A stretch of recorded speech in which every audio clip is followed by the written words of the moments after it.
ఓం సాయిరామ్. సమర్థ సద్గురు సాయినాథ్ మహారాజుకి జై. సాయి భక్తులందరికీ నమస్కారం అండి. మన బాబాగారి దయవల్ల మనందరం బాగుండాలి, సంతోషంగా ఉండాలి అని చెప్పి మనస్ఫూర్తిగా కోరుకుంటూ ఈ రోజుటి వీడియో స్టార్ట్ చేస్తున్నాను ఫ్రెండ్స్. ఇక ఈరోజు వీడియోలో మనం చూడబోయేది ఏంటి అంటే, తల్లి నీతో ఒక భయంకరమైనటువంటి రహస్యం చెప్తాను, నువ్వు జాగ్రత్తగా విను. ప్రాణం పోయినా కూడా ఈ ఒక్క విషయాన్ని మరువకమ్మా. వినకపోతే మాత్రం కటిక దరిద్రం అనేది అనుభవిస్తావు. జాగ్రత్త. నీకు నేను ఇన్ని రోజుల నుంచి ఈ సందేశాలని పంపుతున్నాను అంటే అది నీ మంచి కోసమే కదా. నీ మంచి కోరే నీ బాబా, నీ సాయి తండ్రిని ఈ సందేశాలన్నీ పంపుతున్నాను. జాగ్రత్తగా విని తెలుసుకొని జాగ్రత్తగా మసులుకో, నిర్లక్ష్యం చేయొద్దు బిడ్డ అని చెప్పి బాబా గారు అయితే మన కోసం తీసుకొచ్చినటువంటి ఈ సందేశాన్ని వినే ముందుగా మన ఛానల్ని ఫస్ట్ టైం చూస్తున్నట్లయితే ప్లీజ్ సబ్స్క్రైబ్ చేసుకోండి ఫ్రెండ్స్. వీడియో నచ్చితే కనుక లైక్ చేసి సపోర్ట్ చేయండి. ఇక వీడియోలోకి వెళ్ళబోయే ముందుగా ఒక్కసారి, ఎక్కడెక్కడో మీరు జ్యోతిష్యం చెప్పించుకొని తృప్తి చెందకుండా, మనశ్శాంతి అనేది లేకుండా, మీ సమస్య అనేది ప్రాబ్లంకి ఆ సొల్యూషన్ అనేది దొరక్క మీరు అసంతృప్తిగా బాధపడుతూ ఉన్నట్లయితే ఒక్కసారి మనకు బాగా తెలిసినటువంటి గురువుగారు శ్రీ షిరిడి సాయిబాబా ఆశీస్సులతో జ్యోతిష్యం చెప్తున్నారు గురూజీ సుబ్రహ్మణ్యం రాజు గారు. Contact number 9908224144. ఈ గురువుగారు నెంబర్ 1 వశీకరణ స్పెషలిస్ట్. మీ యొక్క ప్రతి సమస్యకి కూడా పరిష్కారం అనేది చూపిస్తారు. అన్ని విషయాలను కూడా ఫోన్లో స్వయంగా గురువుగారే మాట్లాడతారు. ప్రేమ, పెళ్లి, భార్యాభర్తల మధ్య సమస్యలు, స్త్రీ మరియు పురుషుల వశీకరణం చేయబడును. చెడు గృహ ప్రయోగాలకు నివారణ చేయబడును. మీ యొక్క ఎటువంటి సమస్యనైనా సరే ఫోన్లోనే 24 గంటల్లో పరిష్కారం అనేది చూపిస్తారు. కాబట్టి నమ్మకంతో గురువుగారిని కాంటాక్ట్ అవ్వండి. మీరు ఎక్కడెక్కడో జ్యోతిష్యం చెప్పించుకొని అసంతృప్తి చెంది ఉంటే ఈ గురువుగారి దగ్గర ఒక్కసారి ఫోన్ చేసి మీ సమస్యకు పరిష్కారం అనేది తెలుసుకున్న తర్వాత మీ మనస్సు ప్రశాంతంగా ఉంటుంది. కాబట్టి నమ్మకంతో కాల్ చేయండి గురువుగారికి. సుబ్రహ్మణ్యం రాజు గారు, నెంబర్ 1 వశీకరణ స్పెషలిస్ట్. Contact number 9908224144. ఇక వీడియోలోకి వచ్చేస్తే, తల్లి ప్రతి వ్యక్తి జీవితంలో కూడా ఎన్నో రకాలైనటువంటి రహస్యాలు అనేవి దాగి ఉంటావు. అయితే నీతో నీకే తెలియనటువంటి ఒక భయంకరమైన రహస్యాన్ని చెప్తాను. ప్రాణం పోయినా సరే జాగ్రత్తగా నేను చెప్పే ఈ యొక్క రహస్యాన్ని నీ జీవితంలో నీ ఎదుగుదలకు ఉపయోగించుకోవాలి.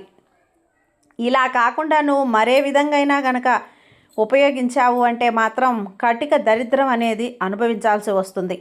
జాగ్రత్త. ఎందుకు ఇలా జాగ్రత్తగా అని చెప్తున్నాను అంటే, ఈ విధంగా ఎందుకు హెచ్చరిస్తున్నాను అంటే, నువ్వు నా బిడ్డవు, ఈ సాయి బిడ్డవు. ఎప్పుడూ కూడా సంతోషంగా ఉండాలి, ఆనందంగా ఉండాలి, ఎప్పుడు ఒక గొప్ప స్థాయిలో ఉండాలి అని చెప్పే నేను కోరుకుంటూ ఉంటానమ్మా. ఇలా కోరుకునే వ్యక్తులలో నీ సాయి తండ్రిగా మొట్టమొదటగా నేనే ఉంటాను. నువ్వు అది ఎప్పటికీ కూడా మర్చిపోకు. ఎందుకు ఇలా చెప్పినా, ఏది చెప్పినా కూడా బాబా ఈ విధంగా చెప్తున్నారని చెప్పి నువ్వు నన్ను ప్రశ్నించవచ్చు. బిడ్డ, ఎప్పుడైనా కానీ ఒక బిడ్డ సరైన మార్గంలోకి వెళ్ళనప్పుడు తమ తల్లిదండ్రులు కొట్టి ఒక దెబ్బ వేసి తన బిడ్డ నడవడికను మంచి మార్గం వైపు నడిచేలా చూస్తారు. అలాగే నేను కూడా. ఈ రోజున నువ్వు తప్పుడు మార్గాన్ని ఎంచుకుంటున్నావు. ఈ తప్పుడు మార్గంలో గనక నువ్వు తెలుసో తెలియకో అడుగు పెట్టావు అంటే ఎప్పుడైనా సరే నీ యొక్క మార్గాన్ని మంచి మార్గం వైపు నువ్వు తిప్పించుకోకపోతే ఆ చెడు మార్గం నిన్ను అనేక రకాలైనటువంటి కష్టాల వైపుకు పడేలా చేస్తుంది. అయితే ఇంతకు ఆ చెడు మార్గం ఏంటి బాబా? నేను ఎటువైపు అడుగు వేస్తున్నాను ఏంటి బాబా? నాకేం అర్థం కావటం లేదు బాబా అని చెప్పి నువ్వు నన్ను ప్రశ్నించవచ్చు. బిడ్డ, జీవితంలో ప్రతి మనిషి కూడా సంతోషంగా జీవించాలి, ఆనందంగా ఉండాలి. శరీరానికి ఏ బాధ కూడా కలగకూడదు. శరీరానికి ఏ అనారోగ్య సమస్య రాకూడదు. తిన్నది తిన్నట్టుగా జీర్ణమైపోవాలి, కంటి నిండా నిద్రపోవాలి, ఆరోగ్యంగా 100 సంవత్సరాలు జీవించాలి. ఏ పని చేసినా కూడా ఆ పనిలో 100% అనేది సక్సెస్ అనేది రావాలని చెప్పి కోరుకుంటారు. కానీ ఇప్పుడున్నటువంటి ఈ జీవన శైలిలో ప్రతి ఒక్క వ్యక్తి కూడా వారు మోసం చేసుకుంటూ వారి యొక్క జీవన శైలికి అన్యాయం చేస్తూ బ్రతుకుతున్నారు. జీవితంలో ఏవైనా కానీ కోరికలు ఉండొచ్చు, కానీ కోరికలు తీర్చుకోవటం చాలా కష్టం. ఆ కష్టం అనేది ఎంత టార్చర్లా ఉంటుంది అంటే బిడ్డ, ఆ టార్చర్ పడలేక మనిషి ఆ కష్టం వైపు తల తిప్పుకోవటమే మానేస్తాడు. అప్పటి నుంచే నీ జీవితంలో అనేక రకాలైనటువంటి సమస్యలు మొదలవుతాయి. ఎప్పుడైతే బంగారాన్ని నిప్పు మీద కాల్చినప్పుడే కదా దాని యొక్క అసలైన రూపం అనేది అందంగా మారుతుంది. మనిషి కూడా అంతే కష్టపడితేనే ఆ వ్యక్తి తను సాధించాలి అనుకున్నది సాధించగలుగుతాడు. ఎప్పుడైతే బలంగా ఉన్నటువంటి ఇనుమును నిప్పు సెగలో కాల్చబడుతుందో అప్పుడే అది ఎలా ఉంచితే అలా వంగుతుంది. ఏ వస్తువుగా మనం మలిస్తే ఆ వస్తువుగా మారుతుంది. అలాగే మనిషి కూడా తన కష్టపడితేనే తన జీవితంలో ఆ లక్ష్యం అనేది చేరుకోగలుగుతాడు. ఆ లక్ష్యం కోసం పోరాడగలిగితేనే కదా ఆ వ్యక్తి ఆ లక్ష్యాన్ని సాధించగలుగుతాడు. బిడ్డ, అలా కాకుండా నువ్వు నీ జీవితాన్ని నీకు నువ్వే మోసం చేసుకుంటూ, నీకు నువ్వే అన్యాయం చేసుకుంటూ, నిన్ను నువ్వే నొప్పించుకుంటూ, నిన్ను నువ్వే బాధ పెట్టుకుంటూ, నువ్వు ఆ యొక్క నరకప్రాయమైనటువంటి జీవితాన్ని, ఆ జాతకాన్ని నీకు నువ్వే రాసుకుంటున్నావు. ఎందుకు ఇలా చేస్తున్నావంటే, నేను నీకు ఇప్పుడు ఒక భయంకరమైన రహస్యాన్ని చెప్తాను. అదేంటి అంటే గనక, నువ్వు కష్టపడడం కనుక మానేశావు, అలాగే నీవు జీవితంలో ఒక లక్ష్యం వైపు ఏ రోజు కూడా అడుగు పెట్టడం లేదు. ఈరోజు గడుస్తుంది కదా, ఈరోజు తింటున్నాం కదా, ఈరోజు చేతిలో రూపాయి ఉంది, నచ్చినట్లుగా బ్రతుకుతున్నాను కదా, సరదాగా ఉంటున్నాను కదా, పడుకుంటున్నాను కదా అని చెప్పి ఆలోచిస్తూ ఉన్నావు. కానీ నీ ఆరోగ్యాన్ని అక్కడ నిర్లక్ష్యం చేసుకుంటున్నావు.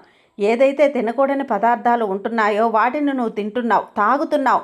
ఏదైతే నీ లక్ష్యం కోసం నువ్వు చేయాల్సినటువంటి పని ఉందో ఆ పనిని నువ్వు చెయ్యకుండా, ఆ లక్ష్యం వైపు కష్టపడకుండా, రేపు చూద్దాంలే, ఎల్లుండి చూద్దాంలే అని చెప్పి 4 రోజులు రెస్ట్ తీసుకొని చూద్దాంలే అని చెప్పి నువ్వు ఆ పనిని వాయిదా వేస్తూ ఉన్నావు, నిర్లక్ష్యం చేయటం మొదలు పెడుతున్నావు. అలాగే నీ శరీరానికి ఎటువంటి శ్రమను కూడా అలాగే వ్యాయామాన్ని ఇవ్వకుండా ఆ శరీరాన్ని కూర్చోబెట్టి పడుకోబెట్టి రోగాలు బారిన పడేటట్లుగా చేస్తున్నావు. నీకు నువ్వే నీ శరీరాన్ని సిద్ధపరచుకుంటూ ఉన్నావు. అలాగే సమయాన్ని అనవసరంగా నువ్వు టీవీలో చూడటంలోనో మొబైల్ చూడటంలో ఉపయోగించుకుంటూ ఉన్నావు. ఇలా నీ జీవితాన్ని నువ్వే నిప్పుల కుండంలో వేసుకుంటున్నావు బిడ్డ. చివరికి నిన్ను నువ్వే పతనం చేసుకుంటున్నావు.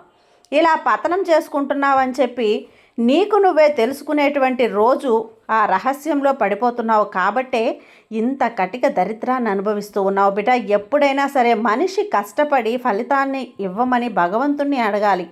అలా కాకుండా నేను చక్కగా తింటాను, నాకు తిన్నది అరిగిపోవాలి, నేను చక్కగా పడుకుంటాను, నాకు మంచి ఆరోగ్యం కావాలి, నేను ఏ పని చేయను కానీ నాకు జేబు నిండా డబ్బులు రావాలి అంటే భగవంతుడు ఇస్తాడా చెప్పు?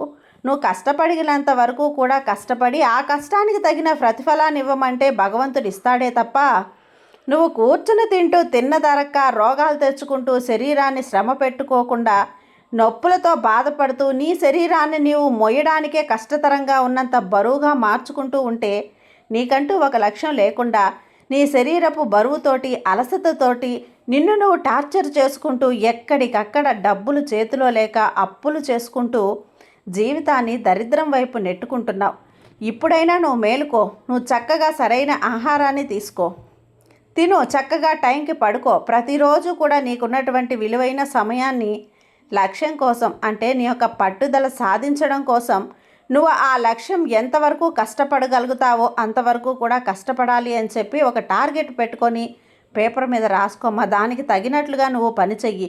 ఏ రోజు కూడా నీ ఆరోగ్యాన్ని నిర్లక్ష్యం చేసుకోకు. ప్రతిరోజు కూడా నీ శరీరానికి 1 గంట సేపు వ్యాయామాన్ని ఇవ్వు. నువ్వు యోగా చేస్తావా, లేదా నడక చేసుకుంటావా, లేకపోతే ఏదైనా కానీ ఎక్సర్సైజ్ చేస్తావా, ఇక ఏదైనా చేస్తావా, అది నీ ఇష్టం.